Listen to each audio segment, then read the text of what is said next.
All right. Okay, so I'm bringing a word before you. तुमच्यासमोर एक वचन मला आणायचं आहे, ज्या गोष्टीविषयी काही दिवसांपासून मी त्याच्याविषयी विचार करत होतो, मनन करत होतो. ते तुमच्यासमोर ठेवण्याचा मी प्रयत्न करणार आहे. आपण सगळेजण उघडूया स्तोत्रसंहितेचा 60 आणि वचन 4, 60वा अध्याय आणि 4थं वचन. Psalms 60 and verse 4. Psalms 60 and verse 4.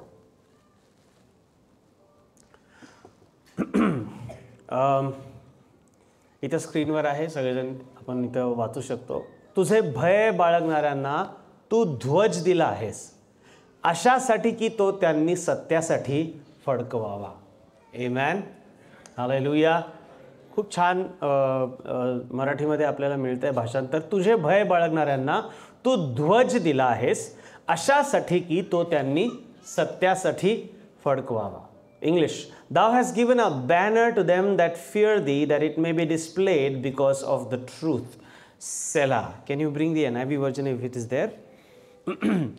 NIV मध्ये असं म्हणतात, but for those who fear you, you have raised a banner to be unfurled against the bow.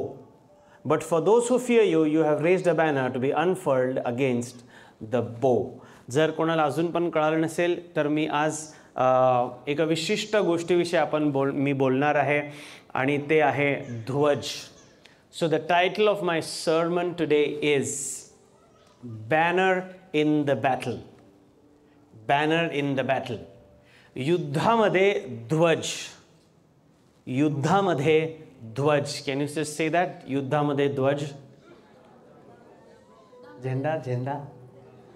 ध्वज जर कळाला नाही तर हॅलो, सगळे जागे आहेत का? AC बंद करायला सांगू का? कधी कधी खूप आशीर्वाद आपल्याला देवापासून दूर घेऊन जातात, है ना? रविवारी बघायला मिळतं आपल्याला कधी कधी असतं. इतकं जास्त थंड आहे की त्या थंडीमध्ये मला हरवून जाऊ असं वाटत आहे. शेजारच्याला हलवून म्हणा, मी जागा आहे. हे पण थोडंसं जागे होऊन बोला, मी जागा आहे.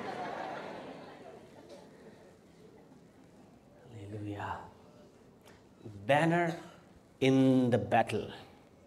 Banner in the battle. युद्धामध्ये एक झेंडा, युद्धामध्ये एक ध्वज. याच्याविषयी मला थोडंसं, ध्वजाविषयी मला थोडंसं बोलू द्या. एक गाणं आठवायला लागलं पण मी बोलणार नाही, नको. It is not appropriate to say that in the church. बाहेर बेटा सांगतो झेंड्याविषयी. Okay. But for those who fear you, you have raised a banner to be unfurled against the bow. मराठीमध्ये थोडंसं वेगळं भाषांतर आलंय. मी स्पष्टीकरण देण्याचा प्रयत्न करतो आणि मग मी त्या मूळ विषयाकडे जातो की जिथं जो आपला गाभा आहे. तुझे भय बाळगणाऱ्यांना तू ध्वज दिला आहेस, अशासाठी की तो त्यांनी सत्यासाठी फडकवावा. ओके.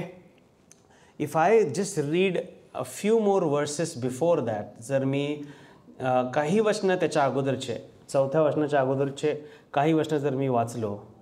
लेट्स रीड फ्रॉम वर्स 1 ओनली. हे देवा, तू आमचा त्याग केला आहेस, आमची दाणादाण केली आहेस, तू कोपायमान झाला आहेस, तू आम्हाला पूर्वस्थितीवर आण. तू भूमी कंपित केली आहेस, ती विदारली आहे, तिची भगदाडे भरून काढ, कारण ती डळमळत आहे. तू आपल्या लोकांना कठीण प्रसंग दाखवला आहेस, तू आम्हाला जणू काय झोकांड्या खाण्यास लावणारा द्राक्षरस पाजला आहेस. इतक्या कठीण अवस्थेमध्ये आम्ही सगळे चाललेलो आहोत, याचं स्पष्टीकरण हे स्तोत्र आम्हाला देत आहे. आणि मग 4थ्या वचनाकडे येतं की तुझे भय बाळगणाऱ्यांना तू ध्वज दिला आहेस. The people are already in trouble. लोक अगोदरच एका प्रसंगामधून चाललेले आहेत. युद्धाच्या सारख्या अशा परिस्थितीमधून ते चाललेले आहेत. याचं स्पष्टीकरण होत आहे. तू असं होत आहेस, तू असं करत आहेस देवा, परंतु तू आम्हाला आमच्यावरती दया कर, तू आमच्यासाठी हे काम कर, ते काम कर, असं म्हणत असताना 4थं वचन असं म्हटलेलं आहे, तुझे भय बाळगणाऱ्यांना तू ध्वज दिला आहेस. देणार आहेस नाही, काय म्हटलंय? दिला आहेस. मी आता कुठेतरी पोहोचतोय. ह्या भाषांतराचा जो उत्तरार्ध आहे थोडासा वेगळा आहे, अशासाठी की त्याने सत्यासाठी फडकवावा. NIV व्हर्जनमध्ये एक बेटर ट्रान्सलेशन आम्हाला भेटतं. इथं म्हटलंय, for those who fear you have raised a banner to be unfurled against the bow. Against the bow. बोचा अर्थ काय? बो म्हणजे ते सोलापूरच्या महिलांना तेच बो माहिती आहे. बो म्हणजे केसाला इथं मागे चोंडा करून तो बो नव्हे. हा बो कुठला? बाण. बाण बाण ज्याच्यामध्ये ठेवून मारतात त्याला काय म्हणतात? धनुष्य. बापरे, तिकडच जातो मी. रविवारी सुटल्यावर जे 11 वाजता लागायचं ना त्याच्याकडे चाललो. धनुष्य म्हटल्यानंतर हा धनुष्याच्या विषयी म्हटलेला आहे. इथं ध्वज. आता इंग्लिशचं भाषांतर जर मराठीमध्ये मी जर करायला गेलो तर असं होतंय बघा. इथे काय म्हटलंय, for those who fear you you have raised a banner to be unfurled against the bow. Against the bow. धनुष्याच्या विरोधात तुझ्या हातात मी एक ध्वज दिलेला आहे, हे वचन सांगायला लागलं. Try to understand. This is very beautiful. ध्वज आम्ही कधी वापरतो किंवा युद्धामध्ये ध्वज कधी वापरायचे? युद्ध जिंकल्यानंतर, विजय झाल्यानंतर ध्वज फडकवायचे. When did they raise a banner? Not before the war, not in the midst of the battle, but after the battle when they have won the victory. विजय मिळाल्यानंतर ते लोक झेंडा ध्वज घ्यायचे आणि फडकवायचे की आमचा विजय झालेला आहे. आमेन. पण हे वचन मला वेगळं सांगायला लागलं काहीतरी. When they are in the midst of a battle, God is saying, I have raised a banner. युद्धाच्या मधोमध असताना परमेश्वर म्हणतो की मी तुम्हाला एक ध्वज उभारण्यासाठी दिलेला आहे. हालेलुया.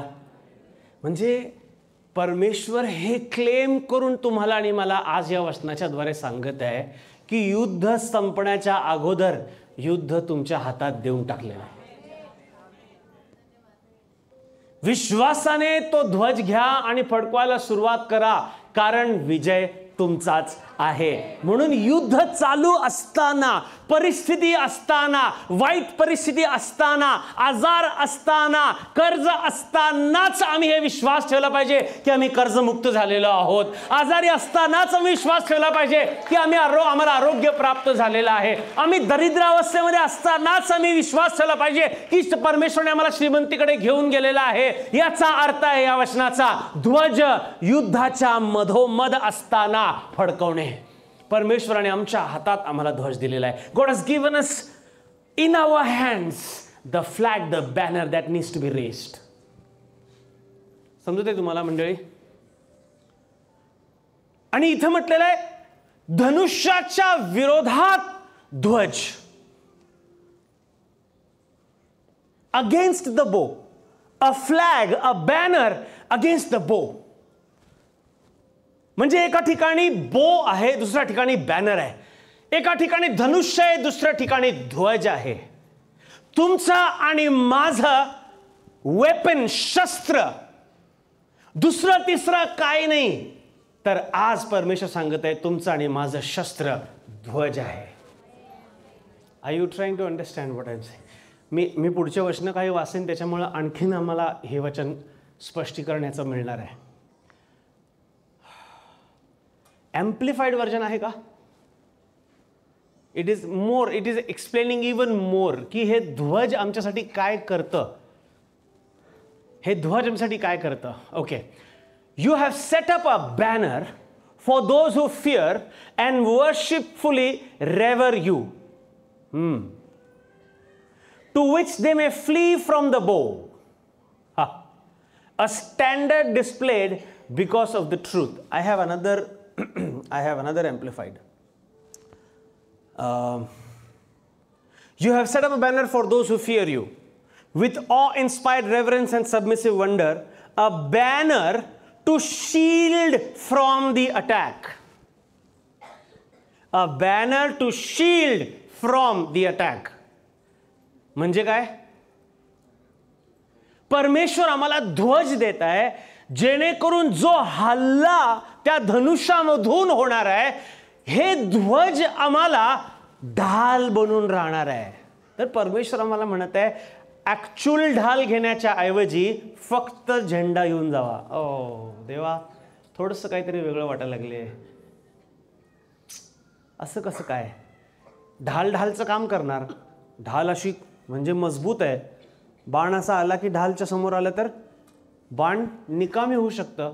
पण परमेश्वर म्हणतो कापडी, सिल्क, त्याला काही तुलनाच नाही. ढाल आणि ध्वज याला काही तुलनाच नाही ताकदीच्या प्रमाणामध्ये. पण परमेश्वर म्हणतो त्या ढालीमध्ये तुमचा भरोसा टाकू नका. मी दिलेला जो ध्वज आहे त्याच्यामध्ये भरोसा टाका, कारण त्याच्याद्वारे सगळे अटॅक्स अडवले जाणार आहे. Hallelujah. Wow, this ministered to my heart. आणि मी तुम्हाला पुढे जाऊन सांगणार आहे हे ध्वज काय आहे. परमेश्वर म्हणतोय युद्धामध्ये ढाल घेऊन जाण्याच्या ऐवजी युद्धामध्ये ध्वज घेऊन जा. ते वर करून फडकवा आणि हे तुम्हाला सर्व तुमच्या हमल्यांपासून संरक्षण देईल. हालेलुया.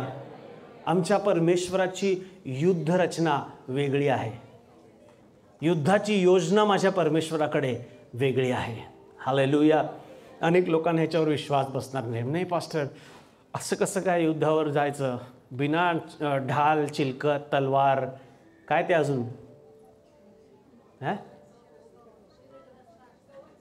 कवच, हां, टोप, हां, अजून काय सांगा, भाला. पण परमेश्वर म्हणतो या सगळ्यांपेक्षा माझा ध्वज तुम्हाला पुरेसा आहे. Oh my God. Hallelujah. So banner is victory. ध्वज आमच्यासाठी काय आहे? विजय आहे. परमेश्वर म्हणतो की मी तुम्हाला युद्ध संपण्याच्या अगोदरच विजय देऊन टाकलेला आहे.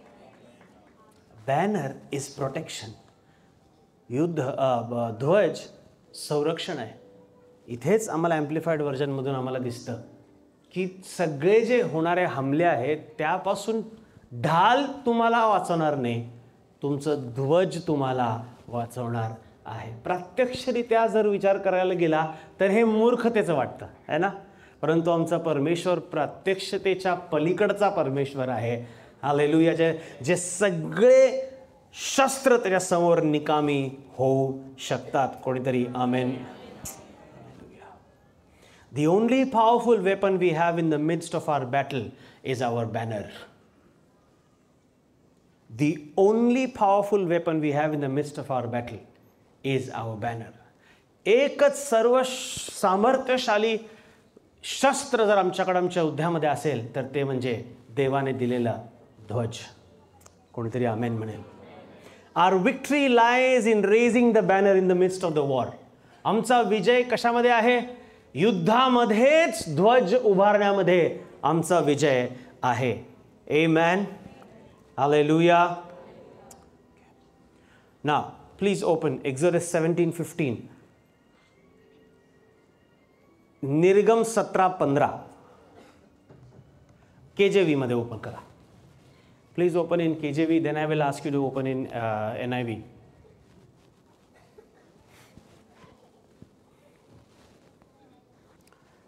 Exodus 17:15. तेथे मोशेने एक वेदी बांधून तिचे नाव काय ठेवले? यावे निसी, परमेश्वर माझा झेंडा असे ठेवले. इनफॅक्ट मी आता you don't have to open the NIV because English मराठीमध्ये भेटलं आपल्याला. KJV मध्ये and Moses build an altar and called the name of it Jehovah Nissi. मोशेने काय केलं? एका ठिकाणी तो आला आणि तिथे त्यांनी काय तयार केलं? वेदी. एव्हरीबडी से वेदी. हां, त्यांनी एक वेदी तयार केली आणि त्या वेदीचं नाव त्यांनी काय दिलं? यावे निसी. एव्हरीबडी से यावे निसी. हां, यावे निसीचा अर्थ कंसामध्ये मराठीत आम्हाला दिसतो काय? परमेश्वर माझा,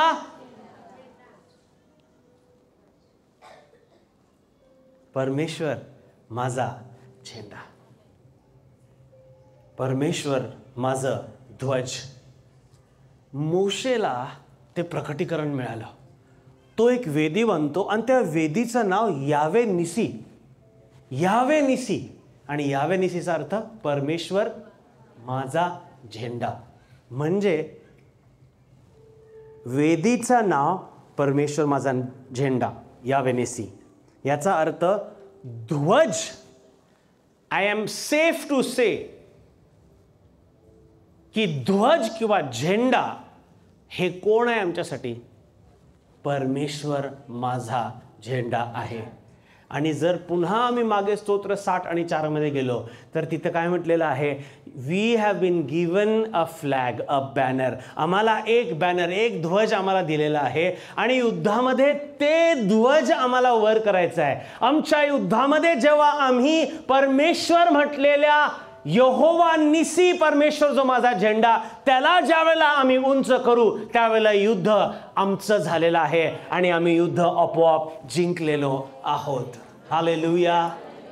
that is the flag, that is the banner that I am talking about. यहोवा निसी, Jehovah Nissi is the banner for me. पुन्हा एकदा सांगायला लागलो, युद्धामध्ये, वाईट परिस्थितीमध्ये, कुटुंबामध्ये वाईट परिस्थिती आलेली आहे, आर्थिकरित्या वाईट परिस्थिती आलेली आहे, आरोग्यामध्ये वाईट परिस्थिती आलेली आहे, अशांती आलेली आहे, अशी वाईट परिस्थिती आलेली आहे. त्या परिस्थितीमध्ये जर ह्या यहोवा निसी आमचा जो झेंडा आहे, परमेश्वर माझा ध्वज, याला ज्या वेळेला आम्ही उंच करणार आहे त्यावेळेला आमचं युद्ध आम्ही जिंकणार आहोत.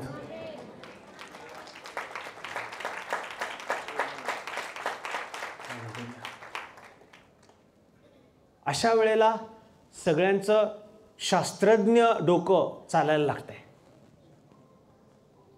पण मग असं केल्यावर कसं होणार आहे? तसं केल्यावर, पास्टर मी कर्जामध्ये आहे, चूक झाले हो माझ्याकडनं, केलं खूप कर्ज, पण ते कसं होईल? मी आजारी आहे, मला गोळ्या घ्यायच्यात ना. काही ख्रिस्ती, काही जास्त अतिविश्वासणारे, गोळ्या पण देवानीच बनवलेत ना.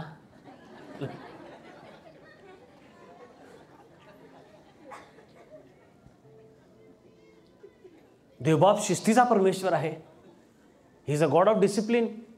काटेकोरपणे 8 म्हणजे 8 वाजता मला गोळी घ्यावी लागणार आहे. अशा वेळ नाही, त्या वेळेला ढमडके असतात ते. अशा वेळेला आपली शास्त्रज्ञ वृत्ती दाखवतात. खूप सायंटिस्ट स्वतःच ती गोळी त्यांनीच इन्व्हेंट केली असं बोलतात. पण आज परमेश्वर आम्हाला सांगत आहे की आमच्या आजारामध्ये आम्ही एक ध्वज उंच करायला पाहिजे.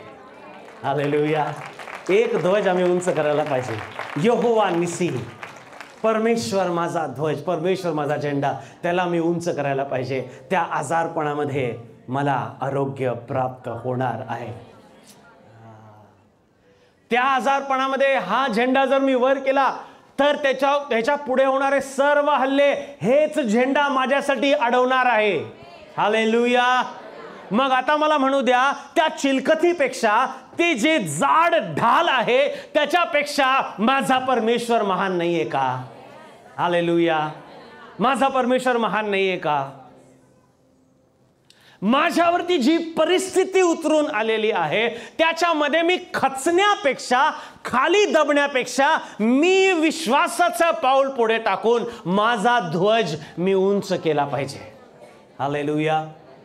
आमच्या मुखी असलेला मला देव तू दे अथवा न दे, हा ध्वज मी उंच करणार. Hallelujah. I know some people are going through tough times in their life. मला माहिती आहे काही लोक त्यांच्या जीवनाच्या अगदी कठीण परिस्थितीमधून जात आहेत. हे वचन तुमच्यासाठी आहे. परमेश्वर यहोवा निसी हा झेंडा उंच करा तुमच्या या परिस्थितीमध्ये आणि पहा परमेश्वर आम्हाला उत्तर कसं देतो. मी पुढे जाऊन हे एक वाक्य बोलू का? उत्तर नाही दिले तरी चालेल, ध्वज उंच होणं गरजेचं आहे.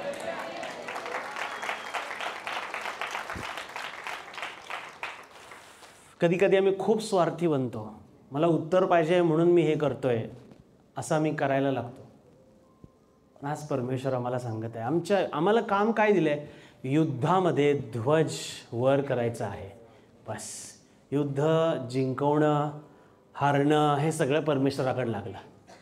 त्याला त्याच्या नावाची काळजी आहे. माझं काय होणार नाही. कोणीतरी आमेन बोला. आमेन. मोशेने एक वेदी तयार केली, त्याचं नाव यहोवा निस्सी ठेवलं. The Lord is my banner. परमेश्वर माझा ध्वज आहे.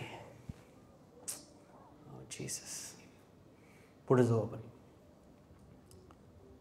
इर्म्या 51:12 वाचा.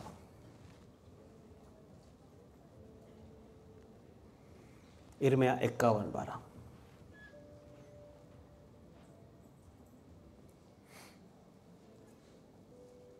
जर्माया इथे काय म्हटलंय? नाही, not Exodus. Jeremiah 51:12. इर्म्या 51:12. Lift up a banner against the walls of Babylon. Reinforce the guards. Station the watchmen. Prepare the ambush. The Lord will carry out his purpose. His decree against the people of Babylon. बाबेलच्या कोटांसमोर ध्वज उभारा. पुन्हा एकदा ध्वज आला बघा इथे. आमेन.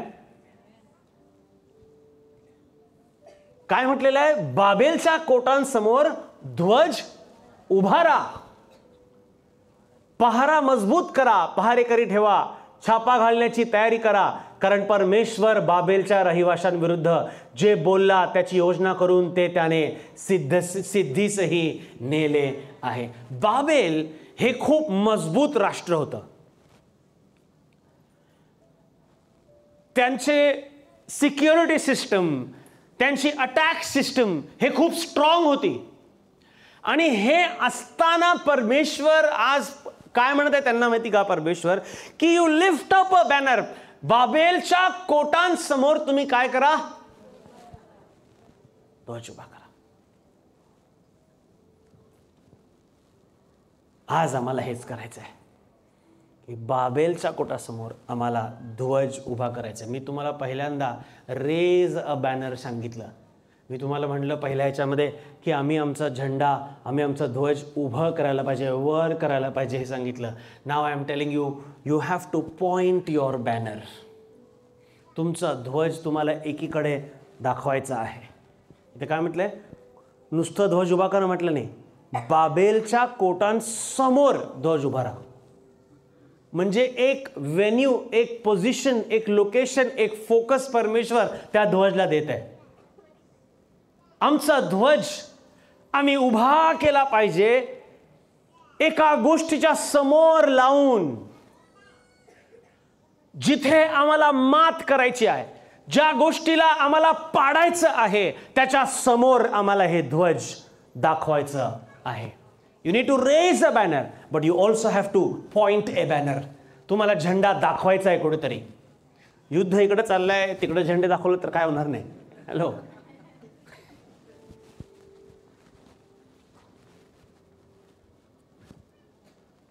युद्ध घरामध्ये चाललंय. आता बोलू का? युद्ध घरामध्ये चाललंय. चर्चमध्ये आले तरच असं झेंडा दाखवतो. परमेश्वर म्हणायला लागले इकडं का झेंडा दाखवायला लागला? अरे तिथं घरामध्ये ध्वज दाखव. तिकडचे कोट पडणं गरजेचं आहे. तिकडच्या अशांतीचे कोट पडणे गरजेचे आहेत. तिकडच्या आजाराचे कोट पडणे गरजेचं आहे. त्यामुळे परमेश्वर असंच नुसतं ध्वज कुठं पण उभारा असं म्हणत नाहीये. बाबेलच्या कोटांसमोर तुमचा ध्वज तुम्ही उभारा. We need to learn to point our flag, our banner to where it should work. जिथे काम करायला पाहिजे, जिथे त्याचा असर परिणाम पडायला पाहिजे, त्या ठिकाणी आम्ही आमचा ध्वज दाखवणं गरजेचं आहे. Hallelujah. We are very powerful when we come to church. We are very stable when we come to church, but when we go back home असंच आहे, तसंच आहे, हेच माझ्याबरोबर असंच होत आहे. उगं तिकडे चर्चला गेल्यानंतर स्तुती आराधना होती की बाकीचे करायला लागलेत म्हणून मला पण आग लागती.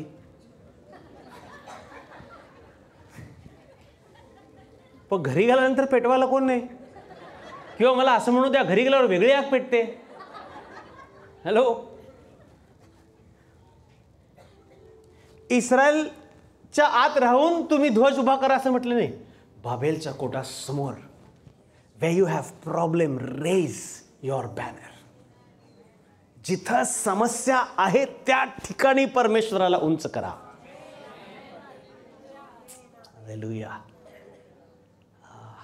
पॉल आणि सिलास जेलमध्ये होते, तिथेपासून त्यांनी काय केलं?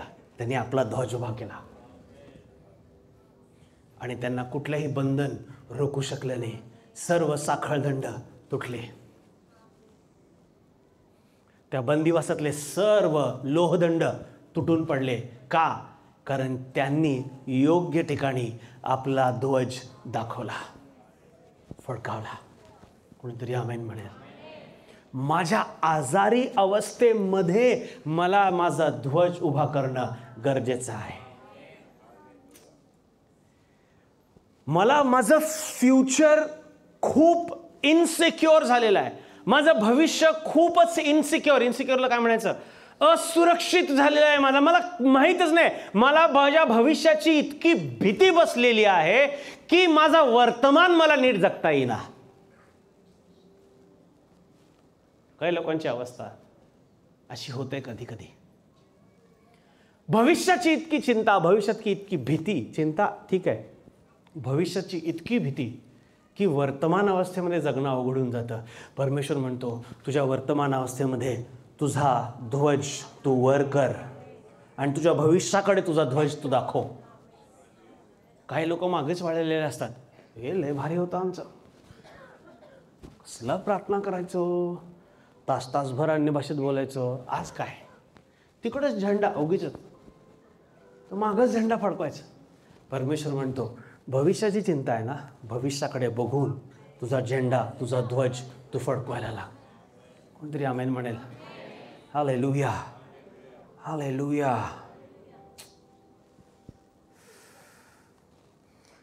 MSG व्हर्जनमध्ये म्हटलेलं आहे, सेम वर्स. MSG उघडू नका. सेम वर्स MSG व्हर्जनमध्ये म्हटलं आहे, give the signal to attack Babylon's walls. बॅनरच्या ऐवजी सिग्नल हा शब्द आलेला आहे. बाबेलोनच्या कोटावर हमला करण्यासाठी एक इशारा तू दे म्हटलेला आहे. ध्वजाला दुसरा शब्द दुसऱ्या भाषांतरामध्ये सिग्नल, इशारा म्हटलेला आहे. म्हणजे माझा ध्वज माझ्या समोरच्या परिस्थितीसाठी हमल्याचा इशारा आहे. पहिल्या वचनामध्ये आपण शिकलो की माझा ध्वज मला कवच आहे, प्रोटेक्शन आहे बाणांपासून. आमेन. आणि इथे आम्हाला समजतंय की हेच ध्वज माझं आता हमला करण्यासाठी इशारा आहे. Hallelujah, hallelujah. जेव्हा माझ्या परिस्थितीमध्ये मी हा ध्वज उभारतो तेव्हा शत्रूला इशारा मिळतो, हमला सुरू झालेला आहे. Some people are looking at me as though I am giving them a lullaby story. काही लोक माझ्याकडे असं बघायला येत ना, त्यांना झोपू घालण्याची गोष्ट सांगायला लागली. मला कधी कधी कीव येते. काही लोक शंकेच्या नजरेने माझ्याकडे बघायला लागले. त्यांच्यावरती स्टोन फेस इंग्लिशमध्ये म्हटलं जातं. Stone face. स्टोन फेस म्हणजे नाही, मद्दड. एकदम परफेक्ट भाषांतर भेटलं मला. काही एक्सप्रेशनच नाही. ते बिचारा ते कोरी मूर्ती तयार करणारा मूर्ती तयार करतो ना, कमीत कमी एक तरी असा एक हसलेला तरी एक इमोशन त्याच्यामध्ये कॅप्चर झालेला असतो. पण काही लोक मी हे बोलताना इतका विश्वास दाखवायला लागलेत, त्यांच्यावर एकही इमोशन नाहीये, मद्दड झालेत, मद्दड. देवा करो मद्दडीचा आत्मा येशूच्या नावाने आज ठार मारला जाऊ देव. आणि मंडळी म्हणाली, church, if we will not believe in the word, we will not have the work of the Lord. जर आम्ही वचनावर विश्वास नाही ठेवला, माझ्यावर ठेवू नका प्लीज. माझ्यावर अजिबात, मी तुम्हाला म्हणतच नाही आहे माझ्यावर ठेवा विश्वास.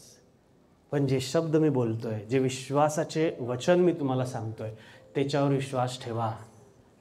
माझी परिस्थिती बदलणार आहे जेव्हा मी माझा ध्वज उभा करेन. Hallelujah.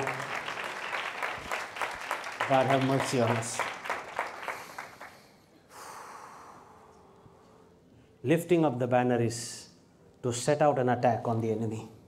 Lifting up the banner is to set out an attack on the enemy. Oh, Jesus Christ, have mercy on us.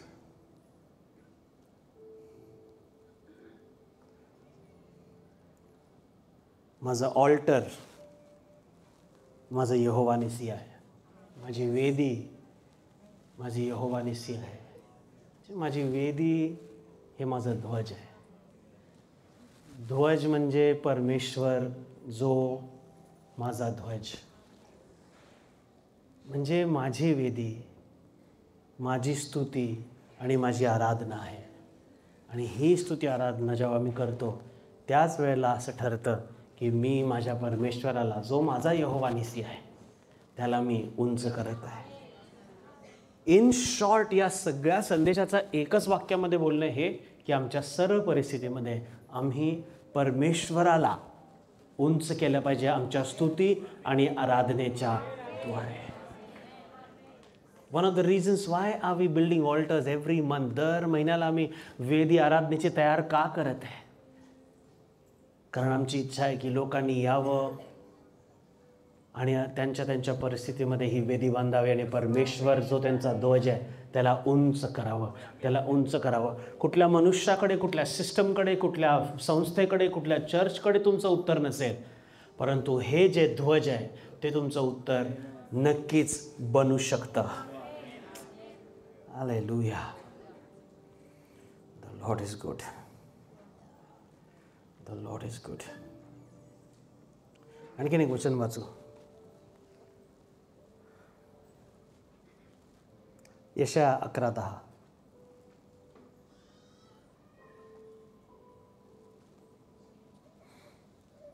Isaiah 11:10. It says,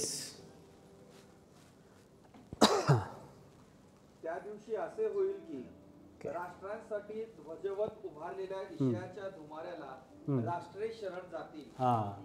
त्याचे निवासस्थान गौरवयुक्त होईल. त्या दिवशी असे होईल की राष्ट्रांसाठी ध्वजवत उभारलेल्या ईशायाच्या धुमाऱ्याला राष्ट्रे शरण जातील, त्याचे निवासस्थान गौरवयुक्त होईल. तर काय म्हणते थोडंसं समजून घ्या. त्या दिवशी असे होईल, राष्ट्रांसाठी ध्वजवत उभारलेल्या ईशायाच्या धुमाऱ्याला. ईशाया कोण आहे? ईशाया is Jesse. Who is JC?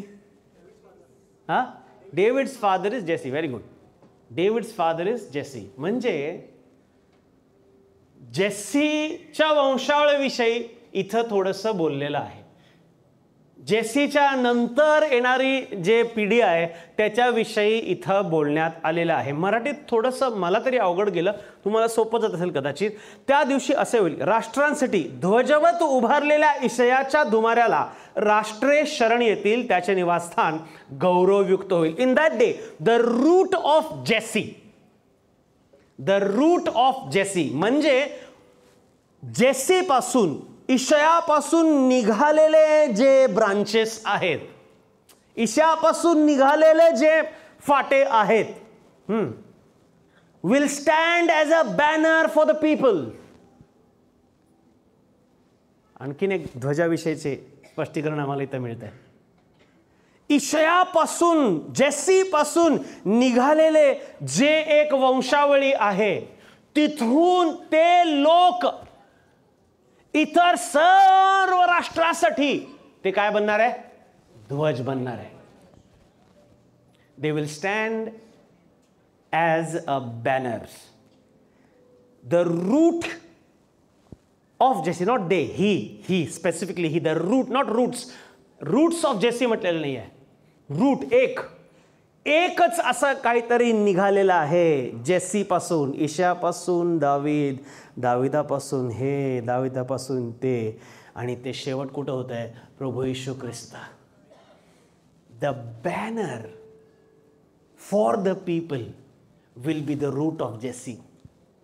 लोकांसाठी जो एक ध्वज आहे तो ईशायापासून निघालेला एक फाटा आहे आणि त्याचं नाव दुसरं काही नसून प्रभू येशू ख्रिस्त आहे. तो काय बनणार आहे? The nations will rally to him. राष्ट्रे त्याच्याकडे पळत येतील. And his resting place will be glorious. आणि त्याचं निवासस्थान गौरवी असणार आहे. कोणाचं निवासस्थान? त्या ध्वजाचं. कुठला हा ध्वज? ईशापासून निघालेला एक. कोण आहे हा निघालेला एक? त्याचं नाव प्रभू येशू ख्रिस्त आहे. Hallelujah. This banner has a name and his name is Jesus. या ध्वजाला एक नाव आहे आणि त्याचं नाव आहे प्रभू येशू ख्रिस्त. हालेलुया. हालेलुया. म्हणून जेव्हा मी म्हणालो रेज अ बॅनर, जेव्हा मी म्हणालो तुमचं ध्वज तुम्ही उभारा, म्हणजे काय करा? प्रभू येशू ख्रिस्ताला उंच करा. जेव्हा मी म्हणालो पॉइंट अ बॅनर, की तुमच्या परिस्थितीच्या समोर तुमचा ध्वज तुम्ही लावा, म्हणजे येशू ख्रिस्ताला तुम्ही समोर तिथं दाखवा. Hallelujah. Hallelujah. I just wanted to माझा संदेश कदाचित आज छोटा आहे आणि मी थांबवेन इथेच, परंतु माझी इच्छा आहे की आज तुम्ही जे देवाची लेकरं, आम्ही सगळे मिळून ह्याचं महत्त्व काय ते जाणून घ्यावं. परमेश्वराची इच्छा आहे आम्हाला विजय देणे. युद्धामध्ये काय करायचंय आज आम्हाला कळालं. आमचा ध्वज जो प्रभू येशू ख्रिस्त, आमचा ध्वज जो यहोवा निसी, याला आम्हाला उंच करायचं.